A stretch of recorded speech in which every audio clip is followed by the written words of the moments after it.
नमस्कार दोस्तों, मैं हूं जिग्नेश परमार और आप सबका स्वागत करता हूं मेरे चैनल निवेश ज्ञान में। दोस्तों आज इस वीडियो में हम जानकारी लेने वाला है टाटा म्यूचुअल फंड्स के द्वारा लॉन्च किए गए अपने नए NFO Tata dividend yield fund के बारे में। दोस्तों ये एक ओपन एंडेड इक्विटी स्कीम है जो कि इन्वेस्टमेंट करने वाली है डिविडेंड यील्ड स्टॉक्स में। मतलब कि आपको डिविडेंड यील्ड स्टॉक में इन्वेस्टमेंट करके वेल्थ क्रिएशन की अच्छी अपॉर्चुनिटी मिलने वाली है। ये एनएफओ ओपन हुआ है 3 मई 2021 को और क्लोज होने वाला है 17 मई 2021 को। तो हमेशा की तरह मैं आपको बताऊंगा कि इस एनएफओ के बारे में अच्छे से जानकारी लेने के लिए आपको इस वीडियो को अंत तक देखना बेहद जरूरी है। अगर आपको ये वीडियो पसंद आए तो इसे लाइक करें, कमेंट करें, शेयर करें और अगर आपने अभी तक इस चैनल को सब्सक्राइब नहीं किया है तो जल्द से सब्सक्राइब करें और बेल आइकन प्रेस करें। एक बात और बताना चाहूँगा, अगर आप ऑनलाइन म्यूचुअल फंड में इन्वेस्टमेंट करना चाहते हैं और साथ में डीमेट अकाउंट ओपन करना चाहते हैं तो यहाँ पर प्रूडेंट कॉर्पोरेट एडवाइजरी के ऑनलाइन पोर्टल फंड्स बाजार की वेबसाइट की लिंक और एप्लीकेशन की लिंक दोनों ही डिस्क्रिप्शन बॉक्स और कमेंट सेक्शन से मिल जाएगी। दोस्तों ये बहुत ही बढ़िया ऑनलाइन प्लेटफॉर्म जहां से आप बहुत सारी फैसिलिटीज़ में एक साथ इन्वेस्टमेंट कर सकते हैं। तो ये शुरू करते हैं Tata dividend yield fund NFO के बारे में।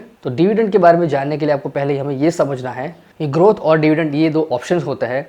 ग्रोथ में इस तरह से होता है कि आप जो भी पैसा इन्वेस्ट करते हैं वो ग्रोथ होता रहता है और डिविडेंड में आपको उसकी फ्रीक्वेंसी के हिसाब से डिविडेंड वापस मिलता है, मतलब कि आपको एक इनकम सोर्स जनरेट होता है। तो जब भी हम इक्विटी का रिटर्न्स कैलकुलेट करते हैं तो उसमें कैपिटल एप्रिसिएशन प्लस डिविडेंड दोनों ही इंक्लूड होता है।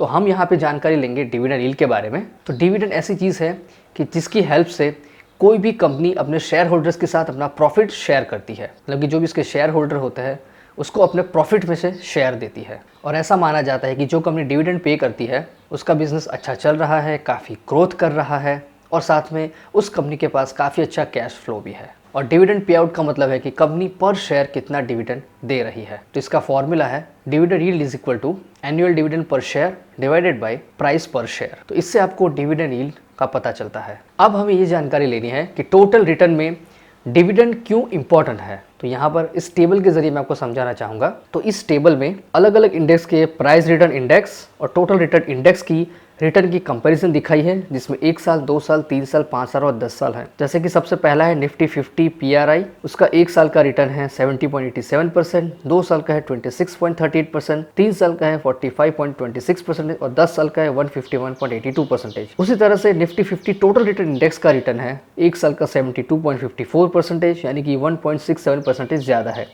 और उसी तरह से 10 साल के रिटर्न की कंपैरिजन करें तो निफ्टी 50 टोटल रिटर्न इंडेक्स का है 185.03%, जिसमें डिफरेंस है 33.21%। इसी तरह से Nifty 100, Nifty 200, Nifty 500, Nifty dividend opportunity 50 PRI, Nifty dividend opportunity 50 TRI।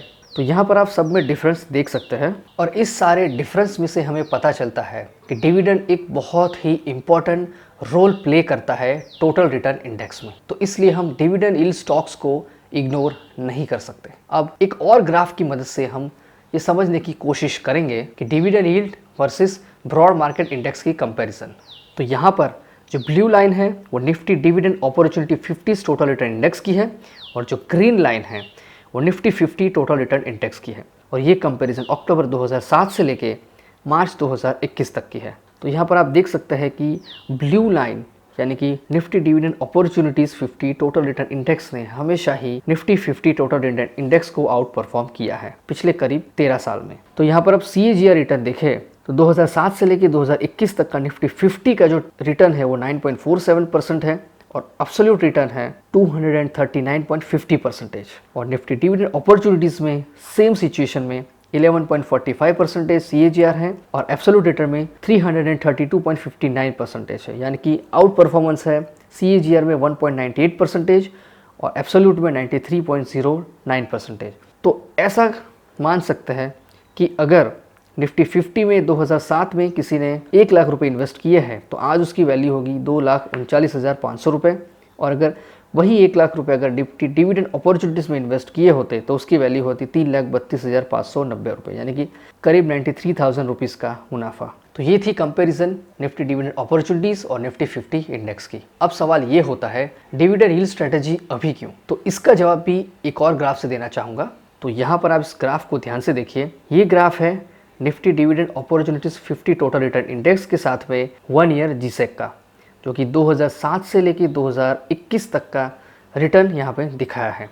तो यहाँ पर जो ग्रे लाइन है वो 1 ईयर GSEC यानी कि गवर्नमेंट सिक्योरिटीज़ की है और जो ब्लू लाइन है वो निफ्टी डिविडेंड अपॉर्चुनिटीज इंडेक्स की है। तो यहाँ आप देख सकते हैं कि करीब 2017 तक 1 ईयर जीसेक के रिटर्न ने डिविडेंड अपॉर्चुनिटीज के रिटर्न को आउट परफॉर्म किया है, मतलब कि जीसेक का रिटर्न ज़्यादा था। लेकिन पिछले कुछ करीब 2-3 साल से गवर्नमेंट सिक्योरिटीज़ का रिटर्न कंटिन्यूसली डाउन हो रहा है। तो दूसरे इनकम सोर्स के लिए गवर्नमेंट सिक्योरिटीज़ के बदले डिविडेंड अपॉर्चुनिटीज़ में इन्वेस्टमेंट करना ज़्यादा बेहतर साबित हो रहा है। और गवर्नमेंट की इसी पॉलिसीज़ को चलते हुए जीसेक का रिटर्न कंटिन्यूसली डाउन होता रहेगा। तो अगर हमें ज़्यादा रिटर्न चाहिए तो हमें डिविडेंड अपॉर्चुनिटीज़ की तरफ मुड़ना पड़ेगा। और साथ में जो हाई डिविडेंड यील्ड वाले स्टॉक है हमें काफ़ी अट्रैक्टिव वैल्यूएशंस पर मिल रहा है, तो हमें ये अपॉर्चुनिटीज़ नहीं छोड़नी चाहिए। और इसी वजह से टाटा म्यूचुअल फंड्स ने लॉन्च किया है अपना नया NFO Tata dividend yield fund. इस एनएफओ की स्ट्रेटेजी के बारे में बात करें तो इसके अंदर पहला है कि हाई डिविडेंड यील्ड स्टॉक्स को ही सिलेक्ट किया जाएगा।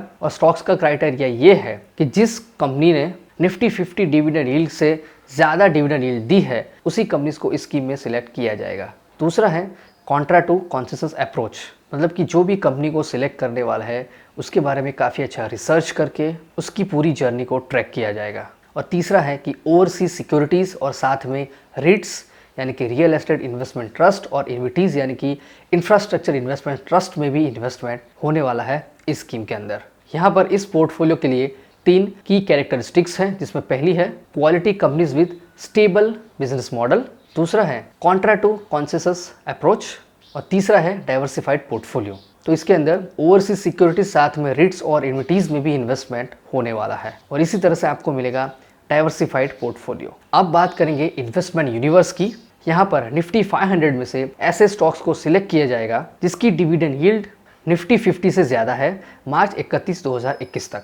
और निफ्टी 500 में करीब 146 कंपनी इस तरह की है जिसकी डिविडेंड यील्ड निफ्टी 50 से ज़्यादा है, जिसमें मार्केट कैपिटलाइजेशन के हिसाब से देखे जाए तो लार्ज कैप की 33 कंपनीज है, मिड कैप की 39 कंपनीज है और स्मॉल कैप की 74 कंपनीज है। और डिविडेंड यील्ड की बात करें, 1 के लिए है 99 कंपनीज, 3 के लिए है 25 कंपनीज, 5 के लिए है 10 कंपनीज, 7 के लिए है 6 कंपनीज और 9 और 9 से ज़्यादा के लिए है 6 कंपनीज। और इसके यहाँ पर सेक्टर डिस्ट्रीब्यूशन की बात करें तो consumer and goods 21 companies, financial services 21 companies, industrial manufacturing 18 companies, power 10 companies, oil and gas 10, metal 10, pharma 8, information technology 8, construction 7, chemical 7 और अदर 9 सेक्टर की 26 कंपनी। तो इस तरह से 146 कंपनी का इन्वेस्टमेंट यूनिवर्स है जिसके अंदर इन्वेस्टमेंट इस स्कीम के अंदर होने वाला है। तो अब हम बात करेंगे इस एनएफओ की फंड डिटेल्स की।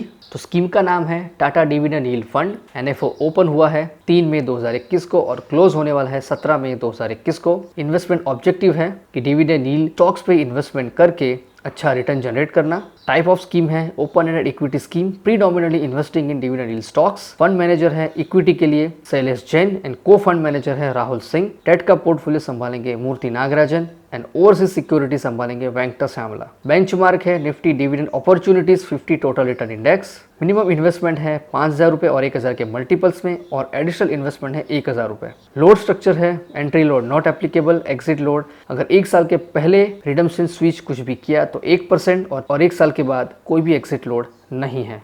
यहाँ पर अगर आप 12% से ज़्यादा यूनिट स्विच या विड्रॉल नहीं करते हैं तो भी एग्जिट लोड है नील। यहाँ पर कौन इन्वेस्टमेंट कर सकता है? जिसको डिविडेंड यील्ड का डाइवर्सिफाइड पोर्टफोलियो में इन्वेस्टमेंट करना है उस प्रकार के इन्वेस्टर इसमें इन्वेस्ट कर सकते हैं। जिसको रिलेटिवली स्टेबल पोर्टफोलियो चाहिए ऐसे भी इन्वेस्टर इसमें इन्वेस्टमेंट कर सकते हैं। और जो इन्वेस्टर को मीडियम से लॉन्ग टर्म में डिफरेंशिएटेड स्ट्रेटेजी चाहिए उस प्रकार के इन्वेस्टर इस स्टॉक्स में इस एनएफओ में इन्वेस्टमेंट कर सकते हैं। इस स्कीम के रिस्कोमीटर की बात करें तो इसका रिस्क है वेरी हाई, तो मतलब कि आपको इसी तरह से प्लान करके लंबे हॉराइजन तक इसमें इन्वेस्टमेंट करके रखना पड़ेगा।